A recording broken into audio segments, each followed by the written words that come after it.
Hello दोस्तों, नमस्कार। तो क्या हाल है भैया भौजी, स्वागत करते हैं आपका एक और नए रिएक्शन वीडियो में। तो आज का वीडियो बड़ा बढ़िया है। ये वीडियो उसी पे था जो पाकिस्तान, क्या नाम है, भारत ने 23 पाकिस्तानी मछुआरों को बचाया था सोमालिया के समुद्री लुटेरों से। तो उसी से रिलेटेड वीडियो है। ये वीडियो है पब्लिक रिएक्शन शो का और इस वीडियो का टाइटल है इंडिया जिंदाबाद shout by Pakistani crew, Indian navy rescue 23 Pakistani from Somalia pirates. तो भैया ये तो हम भी देखे थे कि पाकिस्तानी जो थे कुछ मछुआरे थे, भारत का जिंदाबाद का नारा लगा रहे थे, भारत जिंदाबाद बोल रहे थे सब। तो भाई अच्छा है, पाकिस्तानी सबको भी चाहिए कि हम जो है वो भारत का जिंदाबाद का नारा लगाएं, कहेंगे पहले पाकिस्तान तो अखंडे भारत का हिस्सा था, भारत जिंदाबाद का नारा लगा दिया तो कोनो बुरा भी नहीं है, कि भारत ने ही बचाया सोमालिया के डाकुओं से। और समुद्री लुटेरा बड़ा खतरनाक होता है सोमालिया का, अंग भड़ंग कुल काट लेते हैं सब, पता नहीं चलता है, गायब कर देते हैं सब। और बहुत अच्छा बात है। तो पहले वीडियो देख लेते हैं लोगों का क्या विचार है, उसके बाद जो है हम अपना विचार देंगे। तो वीडियो करते हैं स्टार्ट।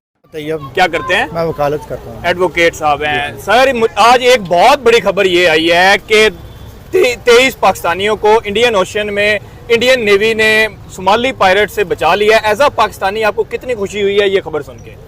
पहले तो बहुत शुक्रिया इंडिया का, और खुशी यकीनन बहुत ज़्यादा खुशी हुई है कि हमारे नौजवान और तादाद भी अच्छी खासी 23 आप बता रहे हैं, तो बड़ी ज़्यादा खुशी है कि उन्होंने, वैसे मैं कहूँगा कि हमसाया होने का हक अदा कर दिया है। हमसाया होने का हक अदा कर दिया, हाँ जी। और हमारे शायद इस मामले के बाद उनके साथ कोई दोनों तरफ की बर्फ़ पिघले, जो बड़ी देर से कश्मीर के, वो जब से उन्होंने आइन ख़त्म किया वो तब से हमारी उनके साथ खारजा पॉलिसी थोड़ी सी सख्त हुई है।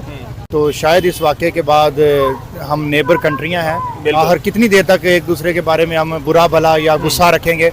तो मैं समझता हूं कि ये बहुत बड़ा वाक़या है। तो एज आ होल नेशन मुझे शुक्रिया अदा करना चाहिए इंडिया आर्मी का कि उन्होंने हमारे नौजवानों को बचाया।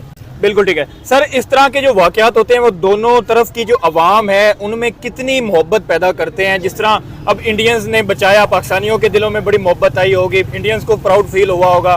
दोनों कंट्रीज़ की जो अवाम में थोड़ा बहुत क्लैशेस आते हैं, कहीं देखें तो बहुत मोहब्बत भी है, कहीं क्लैशेस भी हैं, तो वो मोहब्बत जो है वो कितनी बढ़ सकती है ऐसे वाक़यात से? हाँ, आपने बात की कि दोनों तरफ की अवाम में क्लैशेस आते हैं, शायद ये जुमला ठीक नहीं है, क्योंकि अवाम को तो कोई मसला नहीं है। मेरे हिसाब से ये हमारे अदारों का मसला है, या मैं तो फिर कहूँगा कि हमारी खारजा पॉलिसी है, फॉरेन पॉलिसी है जो इस तरह सख्त बनी हुई है। हमारा उनके साथ कोई 2-4 स्टांस है, कोई पानी का मसला है, कोई कश्मीर का मसला है, इस तरह है, वो उनकी वजह से है। लेकिन वगरना हम दोनों ने, मुल्कों ने अंग्रेज़ों से आज़ादी ली है, दोनों ने लड़के ली है। उनके जो लीडर थे, हमारे कायदे आज़म थे, उनके नेहरू थे, गांधी थे, तो उन्होंने कोई आपस में लड़ाई करके तो नहीं आज़ाद हुए। हम तो एक खित्ते में पता नहीं कब से रह रहे हैं, हमारी बरादरियाँ सेम हैं, हमारी ज़ातें सेम हैं, और बस कल्चर सेम है, कल्चर सेम है हमारी। जो मतलब कि ये मुगलपुरी एम्पायर थी वो सारे मुस्लिम थे, लेकिन उन्होंने पूरे सब कॉन्टिनेंट पे हुकूमत की है, तो उनके साथ, उनके अंडर तो ये इंडिया वाले, हिंदुस्तान वाले, ये बांग्लादेश, ये नेपाल, ये चाइना तक सारे जो है मिलजुल के रहते हैं। हाँ, तो अवाम में तो मैं कहता हूँ क्लैशेस नहीं है। तो ये हमारे जो पॉलिसी मेकर होते हैं ये होते हैं क्लैशेस वाले लोग, वगरना आपने देखा क्रिकेट मैच होते हैं, हमारी टीमें उधर खेलने जाती हैं, बल्कि वो चेयर अप करते हैं। सबसे ज़्यादा पुरतपाक इस्तकबाल हुआ ही बाबर आजम का इंडिया में। तो अवाम का तो हमारी का भी नहीं मसला, ना ही उनका मसला है। तो बस ये तो जो पॉलिसी बना रहे हैं उन्हीं का मसला है मेरे ख्याल से। अच्छा सर, मैं आपको एक वीडियो दिखाने जा रहा हूँ जिसमें जिनकी जान बचाई जा रही है वो उनकी बातें हैं, वो आप सुने। दिन की 4 बजे होने वाली है। इंडियन नेवी ने मुझे आज़ाद कर दिया, सोमालियों को निकाल दिया है। अभी मैं आज़ाद हूँ। इंडियन नेवी का शुक्रिया। इंडिया जिंदाबाद। देखा सर, इस पे आप क्या कहना चाहेंगे कि वो जो है वो इंडियन नेवी का शुक्रिया अदा कर रहे हैं और इंडिया जिंदाबाद के स्लोगन्स लगा रहे हैं? जी बिल्कुल, शुक्रिया तो मैंने पहले भी आपको कहा कि हम पूरी कौम को करना चाहिए, वो सिर्फ 21 या 23 लोगों को नहीं जिनकी जान बची है। तो हमें इस पूरी नेशन का जो है वो फर्ज है कि वो शुक्रिया अदा करें। इससे एक लगता है कि ये नेशन जो है वो पॉजिटिव जेस्चर वाली है। अगर इस तरह सारे नहीं करेंगे तो हम लगेगा कि यार ये फिर भी ऐसे ही नाराज रहते हैं। हम कदम बढ़ाते भी हैं तो ये फिर भी पीछे रहते हैं। हाँ जी, ऐसे ही है। मैं तो समझता हूँ कि हमारा बॉर्डर उनके साथ जमीनी भी लगता है, ये समुद्री भी उनके साथ लगता है, और वो सोमालिया वाले मतलब के सोमाली पायरेट्स अटैक करते रहते हैं। हाँ, वो है ही डाकू चोर है।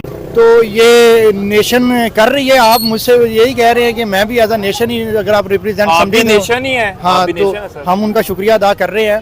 तो मैं सर जहाँ पे नेशन की बात आ रही है वहाँ पे ऑफिशियल्स का भी जिम्मेदारी होती है। 1 माह पहले जो है बल्गेरिया के इसी तरह उन्होंने बचाए थे, तब भी पाकिस्तानी 19 उसमें थे, तब भी बचाए थे। तो बल्गेरिया के प्रेसिडेंट ने प्रॉपर ट्वीट करके जो है वो शुक्रिया अदा किया था। तो हमारी तरफ से ऐसी कोई ट्वीट नजर नहीं आई। क्या कहना चाहेंगे कि ऑफिशियल्स को भी आगे कदम बढ़ाना चाहिए? जी जी बिल्कुल बढ़ाना चाहिए। मेरे ख्याल से अभी जो शहबाज शरीफ साहब बने हैं पीएम, तो मोदी साहब ने उनके लिए ट्वीट किया था, उन्हें नेक तमन्नाएं दी थी। तो उनके मामलात हमारी शायद गवर्नमेंट के साथ अच्छे बनाना चाहते हैं, वो कायम करना चाहते हैं। तो अभी एक तो उन्होंने हम पे एहसान ही किया है कि हम मतलब के तैयार हैं। तो इधर से भी मेरे ख्याल से हमारे जो वज़ीर दफ़ा ख्वाजा आसफ़ साहब हैं, या बिलावल भुट्टो साहब हैं, या जो भी हमारे बड़ी पार्टी के रिप्रेजेंटेटिव हैं, सिराजुल हक साहब हैं, या मौलाना फजलुर रहमान साहब हैं, जितने भी हैं, इनको उनका एज अ जज्बा खैर सगाली के तहत ट्वीट करना चाहिए, इंटरव्यू देना चाहिए। क्योंकि ये चाइना वालों के तो सारे ही देते हैं, हालांकि वो एक बड़ा सख्त मुल्क है। दूसरा सेकुलर भी नहीं है वो, मतलब कि बड़े पक्के चाइनीज हैं। तो सारे मौलवी कर रहे होते हैं शुक्रिया कि उन्होंने सी पैक बनाया। तो इस तरह मेरे हिसाब से हमारा ये बॉर्डर ज़्यादा लगता है इंडिया के साथ। और हमने आपको पहले भी बताया कि इकट्ठी आज़ादी ली है, हमारा कल्चर सेम है, हमारा सारे मामला सेम है, हमारी मतलब के मोनूमेंट्स जो हैं वो भी उनके हैं। अभी सबसे अहम चीज़ जगह उनकी वो शाहजहाँ मतलब कि ताजमहल है, तो वो भी एक मुसलमानों का है। तो हमारी तो हर चीज़ साझी है। तो हमारे ऑफिशियल्स जो हैं उनको चाहिए कि चलो अवाम तो कर ही रही है, उनका शुक्रिया अदा, तो हमारे ऑफिशियल्स को भी ट्वीट करना चाहिए या टेलीफोनिक जो भी कुछ कर सकते हैं करना चाहिए। सर मेरा आपसे आखिरी सवाल ये है कि इंडिया और पाकिस्तान की ट्रेड करना कितना ज़रूरी है? क्योंकि बॉर्डर, ये वाघा बॉर्डर, जो चीज़ें हम वाया दुबई से लेके आते हैं, महंगी चीज़ें बिकती हैं, अवाम का भी कुछ फ़ायदा हो जाए। तो इंडिया और पाकिस्तान की जो ट्रेड है उस पे इस तरह के वाकयात कितने असरअंदाज हो सकते हैं कि इस तरह के जब वाकयात होंगे, इस तरह के जब बचाए जाएंगे पाकिस्तानियों को, तो फिर कोई ट्रेड पे असर आएगा, कोई दिल नरम होंगे? और ये कारोबारी मामला, क्योंकि पाकिस्तानी कारोबारी भी यही चाहते हैं कि इंडिया के साथ ट्रेड और चीज़ें हम खरीदे।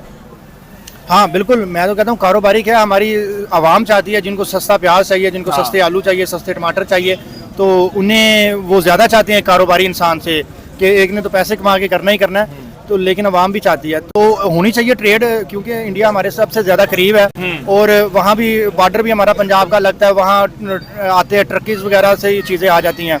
तो और जोता एक्सप्रेस थी वो बंद पड़ी है, तो वो भी चलनी चाहिए ताकि जो अवाम का फायदा हो। हाँ बिल्कुल, मैं यही कह रहा हूँ कि वही चीज़ें उधर उगती हैं जो हमें चाहिए। सबसे बड़ी बात तो ये है कि हमारी जो ट्रेड है वो जाके उधर हमारे 7 समंदर पार, कोई अमेरिका के साथ हमारे ताल्लुकात हैं या दुबई के साथ हैं। हमारा जब भी पीएम बनता है तो वो मतलब कि और कंट्रियों में घूम रहा होता है जहाँ से हमें कुछ नहीं लेना देना। शायद वो चंद कागजी नोट तो मिल ही जाए हमें, लेकिन जो असल चीज़ें हैं वो तो इस खत्ते में जो पैदा होती हैं वो तो इंडिया में है ना। कंट्री वही तरक्की करता है जो अपने नेबर्स के साथ बना के रखता है। हाँ बिल्कुल, ये पाकिस्तान की मुझे लगता है रिवाइव करना चाहिए इन्होंने अपनी पॉलिसी का। इन्होंने मतलब कि इंडिया के साथ भी बिगाड़ लिया है, ईरान के साथ भी, अफगानिस्तान के साथ भी। तो चलिए भैया, वीडियो जो है वो समाप्त हो गया। तो ये भैया थे, कुछ बात ठीक था, कुछ थोड़ा सा जो होता है गड़बड़ हो ही जाता है। देखिए भाई, रहा बात भारत और पाकिस्तान का दुश्मनी का ना, तो ये जो है जब से पाकिस्तान नाम का नया देश बना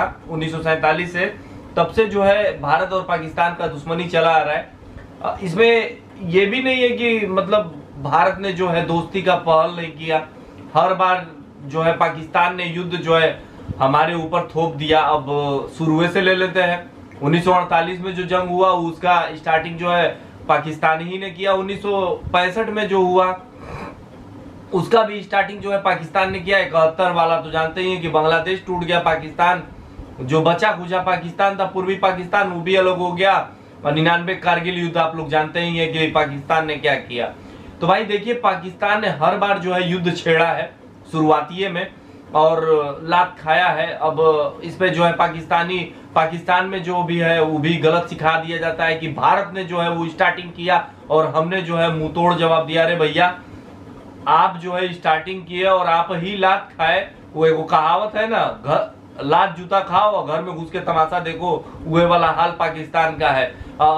उसके बाद हमारे अटल बिहारी वाजपेयी थे, उन्होंने बहुत कोशिश किया कि भैया रिश्ता बचा खुचा जो रिश्ता बिगड़ा हुआ है वो बन जाए। तो उस पे जो है आपका मुशर्रफ जो था उसने कारगिल अटैक करवा दिया। तो भैया कहाँ से कोई बार बार थोड़े ना पीठ में चूरा घोपो आएगा।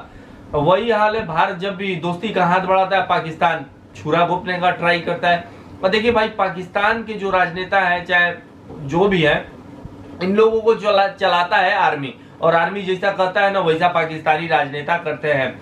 और रहा बात कि सिर्फ जो है दुश्मनी आपका भारत से ही है, नहीं भैया, सिर्फ आपका दुश्मनी भारत से नहीं है, आपका अगल बगल में जो भी देश है, चाहे वो ईरान हो गया, चाहे बगल में आपका अफगानिस्तान है, उधर अफगानिस्तान उधर उठ ठोक रहा है, इधर भारत से आपका दुश्मनी है, ये है। आपका किसी भी देश के साथ तालमेल नहीं बैठ पा रहा है, तो आप कहां से बढ़िया से रह पाओगे। हर बगल वाले से लड़ाई झगड़ा मारपीट कर रहे हो।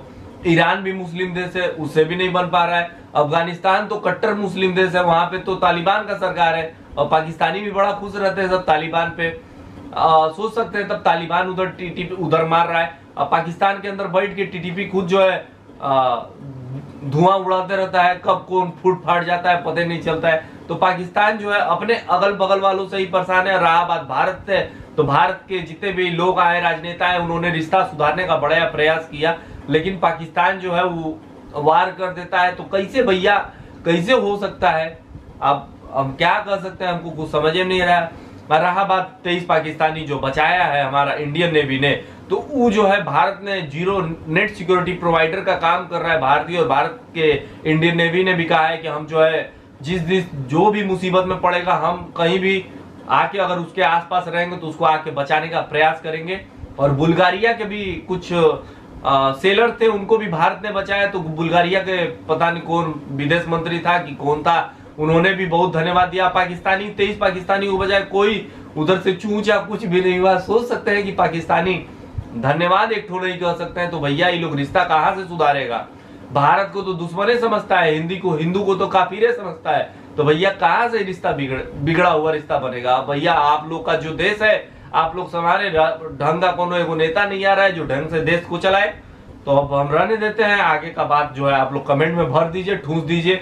और ये वीडियो था पब्लिक रिएक्शन शो का, वीडियो का लिंक मिल जाएगा डिस्क्रिप्शन में। और आपको हमारा ये तरीका समझाने का अच्छा लगे तो अपने दोस्तों मित्रों के साथ वीडियो थोड़ा सा फैलावला दीजिए। मिलते हैं अगले वीडियो में किसी और नए रिएक्शन के साथ, तब तक के लिए जय हिंद, वंदे मातरम।